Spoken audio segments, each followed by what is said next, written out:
Good morning, students. In this session, we are going to learn about carbohydrate. You can see here the structure of carbohydrate, how it is made up of. It is made up of carbon, hydrogen, and oxygen atoms. Oxygen atom, carbon atom, and hydrogen atoms. So this is the chemical formula.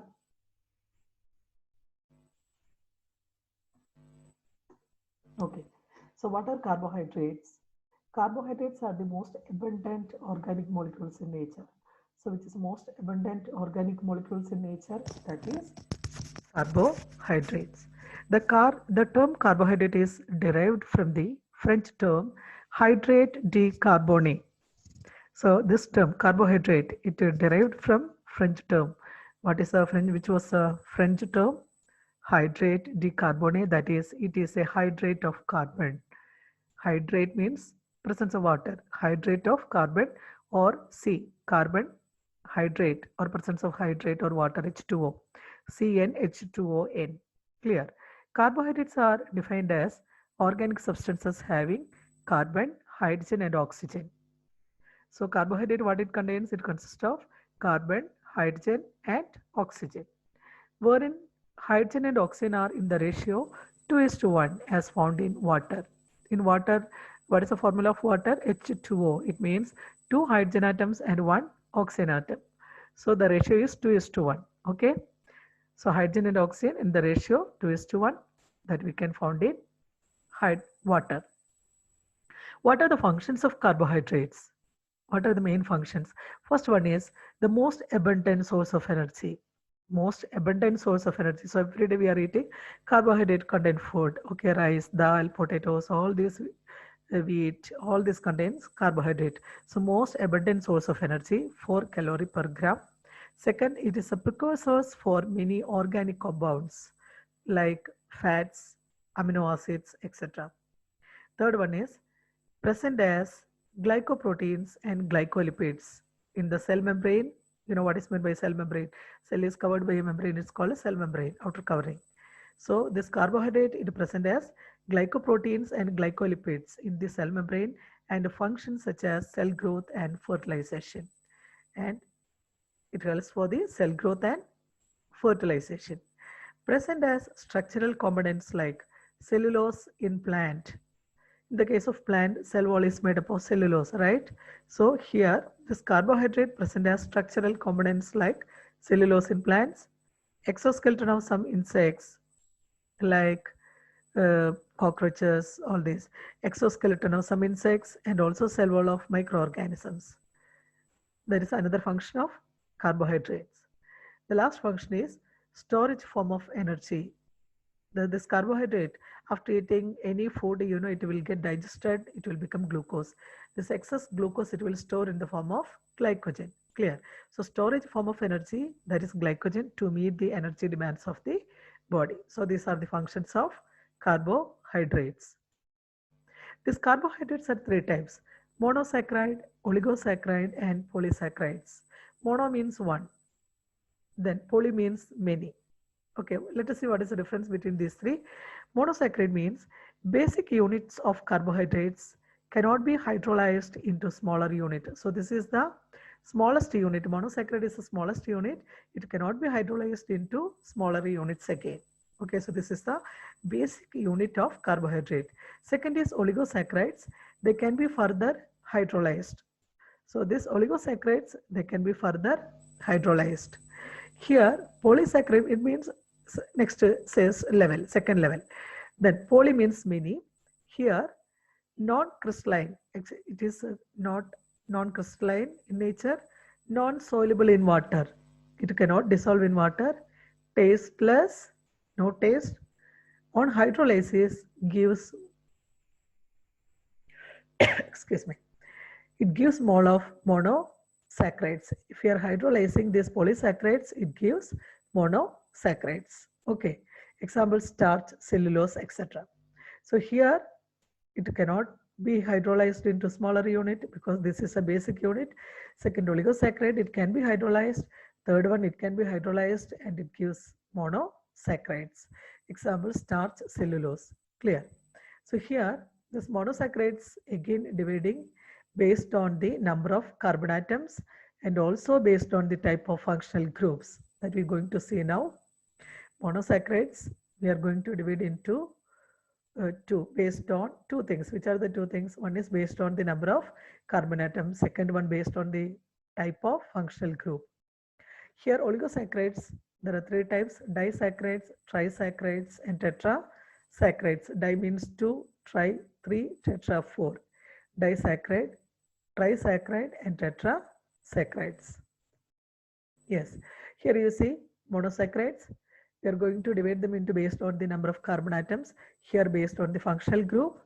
Based on the carbon atom, it is trioses, tetroses, pentoses, hexoses, heptoses. Tri means three. Look at here. Three carbon atom, C3. Tetroses, C4, 4 carbon atom. Pentoses, C5, 5 carbon atom. Hexoses, C6, 6 carbon atoms. Heptoses, C7, 7 carbon atoms. Clear? So trioses means C formula is C3H6O3. Example, glyceraldehyde, dihydroxyacetone. Second, tetroses formula is C4H8O4. Example, erythros, triose. Then pentoses formula is C5H10O5. Examples, ribulose, xylose, arabinose. Here in this you can see oxygen 5. In this one reduction, one oxygen will remove, it will become O4. So formula will become C5H10O4, that is called deoxyribose. Okay, so we told there are pentose sugar two types, ribose and deoxyribose. So this is ribose. Deoxyribose means this oxygen will become 4O4, C5H10O4. Then hexoses formula is C6H12O6. Example, glucose, fructose, galactose, mannose. The next one is heptoses. Formula is C7H14O7. Examples, pseudoheptulose and glucoheptose. Which are the examples? Pseudoheptulose and glucoheptose. Then based on the functional group, there are two types, aldoses and ketoses. What is the difference between these two? Aldoses means the functional group is aldehyde, CHO. Which is functional group? Functional group is aldehyde, CHO. Example is glyceraldehyde, glucose, etc. Here you can see this is the functional group, CHO. Second, ketoses. Here the functional group is ketone, C double bond O. Which is a functional group here? Ketone, C double bond O. I will show you here. Yeah, see here, CO. You can see this is a ketone. The functional group is ketone, that is ketoses. Examples, dihydroxyacetone, fructose. Which are the examples? Dihydroxyacetone and fructose, right?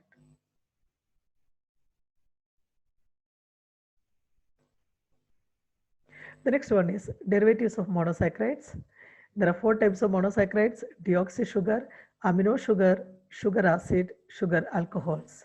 Deoxy sugar means deoxygenation of ribose produces deoxyribose. Just before I told, O5, oxygen 5, one oxygen removed, reduction happened and it became O4. Same thing.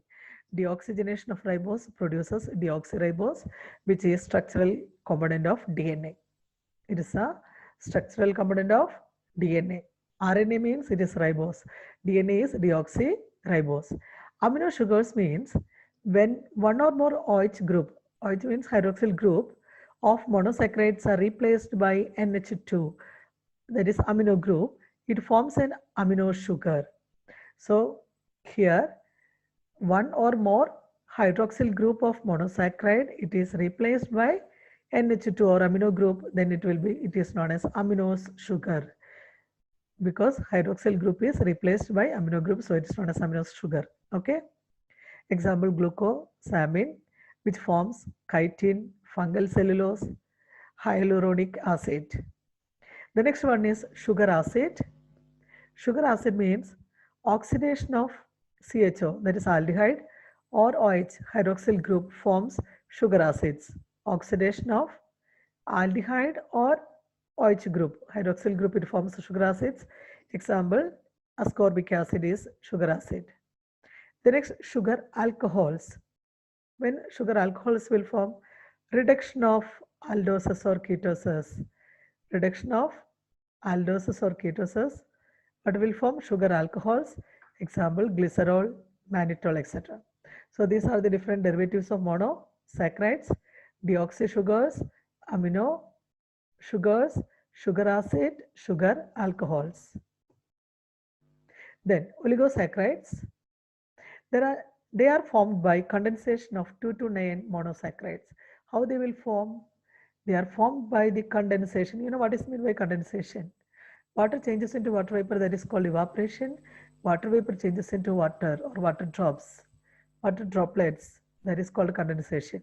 So they are formed by condensation, means water will form condensation of 2,9 monosaccharides. Depending upon the number of monosaccharide molecules, they are disaccharides, trisaccharides, tetrasaccharides.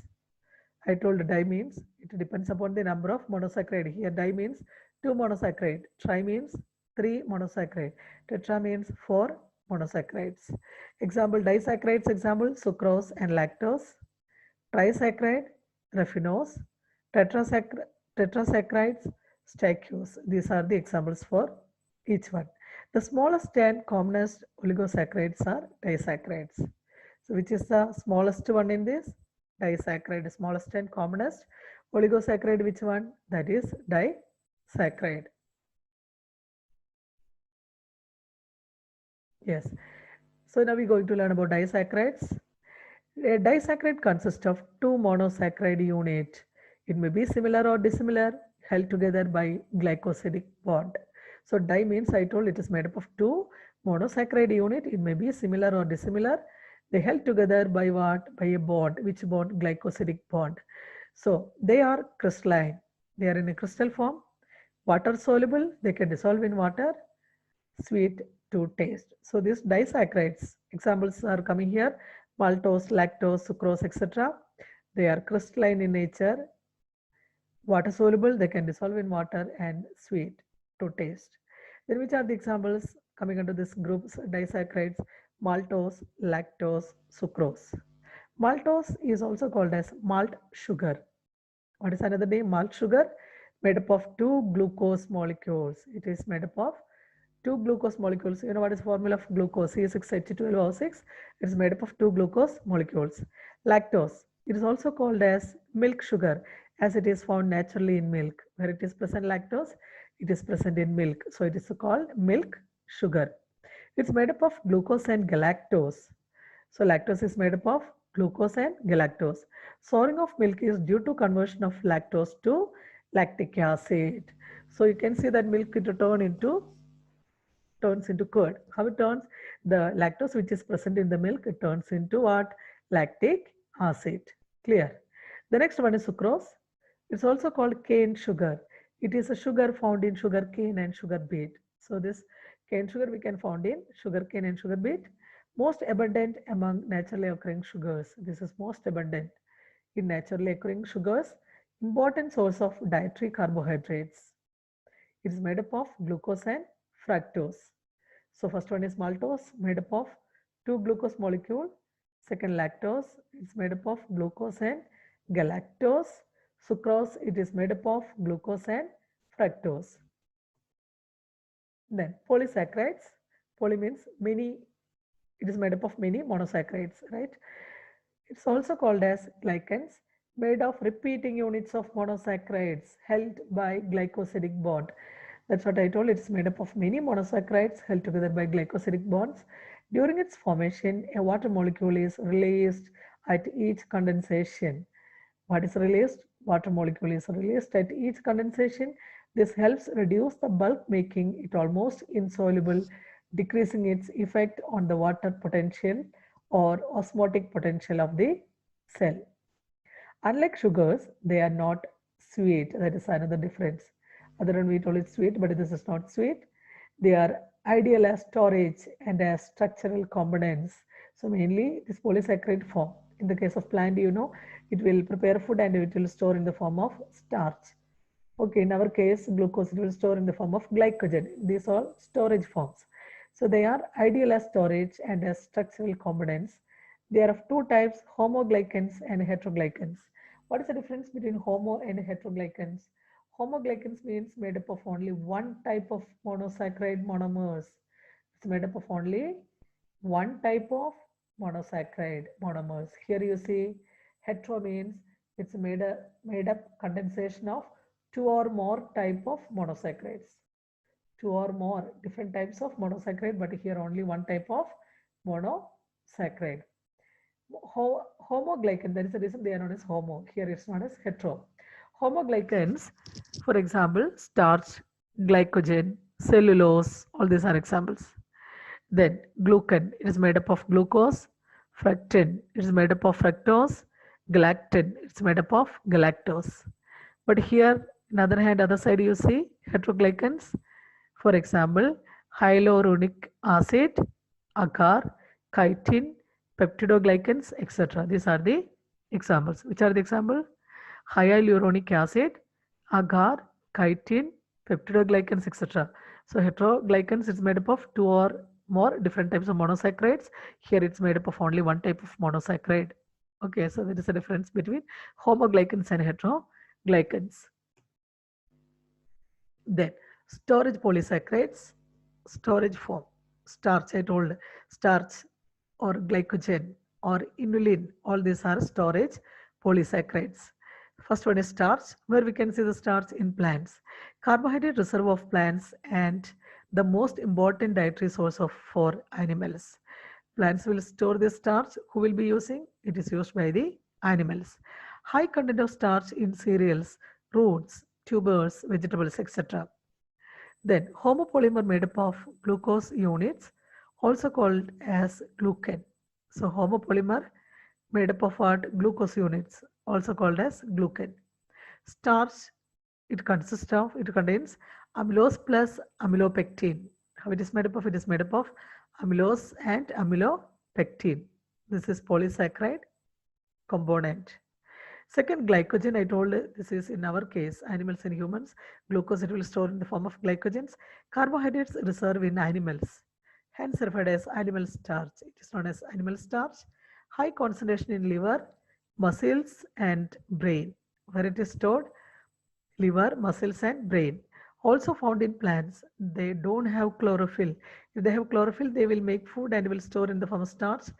And also found in plants, they don't have chlorophyll. This glycogen form we can see in the case of yeast and fungi. Yeast is also a fungus. In the case of yeast and fungi, it is in a glycogen form, not in starch form, because they don't have chlorophyll. Glucose is the repeating unit. Okay, here many glucose molecule joined together, what it forms? Glycogen. So glucose is the repeating unit. Next one is inulin. Here inulin is a polymer of fructose, that is fructosen, found in dahlia, bulbs, garlic, onion, etc. It is easily soluble in water. It can dissolve in water. Inulin is not readily metabolized in the human body and is readily filtered through the kidney, hence used for testing kidney function. Clear? So it is not metabolized in the human body because of that, and also it is readily filtered through the kidney, hence it is used for what? Used for testing kidney function or GFR. Then which are the structural polysaccharides? We told before, storage polysaccharide, in which are the forms it is stored. Here structural polysaccharide means nothing but cellulose. You know the cell wall is made up of cellulose. What is function? It is a structural polysaccharide. Same like chitin. Chitin means in some insects, their exoskeleton is made up of substance. It is known as chitin. So first one is cellulose. It occurs exclusively in plants and is the most abundant organic substance in plant kingdom. Cellulose, predominant constituent of plant cell wall, because cell wall is made up of cellulose. It is totally absent in animals. Then what is chitin? It's the second most abundant organic substance. This is the first one. This is the second most abundant organic substance. Complex carbohydrate of heteropolysaccharide type. It found in the exoskeleton of some invertebrates like insects. That's what I told. The exoskeleton of insects is made up of chitin. Clear. Found in the exoskeleton of some invertebrates like insects and crustaceans. It provides both strength and elasticity. So what is the function? It gives strength and elasticity. It becomes hard when impregnated with calcium carbonate. So this chitin substance, it's made up of carbohydrates. It becomes hard when mixed with calcium carbonate. Thank you, students.